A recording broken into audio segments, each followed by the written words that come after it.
সূরা কাহাফ যদি জুমার দিন কেউ পড়ে, নবী করিম সাল্লাল্লাহু আলাইহি সাল্লাম বলেছেন এই সূরাটা তার জন্য নূর হবে, নূর, আলো আল্লাহর তরফ থেকে। কিয়ামতের ময়দানে ভয়াবহ গুটগুটে অন্ধকার হবে। কিয়ামতের একটা ভয়াবহ শাস্তি হলো অন্ধকারের শাস্তি। ভাইরা আমার, অন্ধকারের শাস্তি মানে এমন ভয়াবহ অন্ধকার হবে যে দুনিয়ার অন্ধকারের সাথে এর কোনো তুলনাযোগ্য নয়। সেই ভয়াবহ অন্ধকারে কিছু আমল আছে যে আমলগুলো মানুষের ওই অন্ধকারের মধ্যে আলোর কাজ দিবে। এর মধ্যে একটা হলো এই সূরা কাহাফ।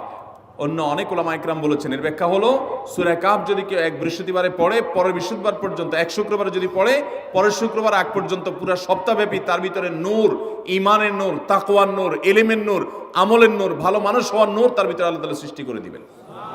সূরা কাহাফ পড়ব। যারা কোরআন পড়তে পারেন না তারা শুনবেন, আর যারা পড়তে পারেন তারা নিজে পড়বেন।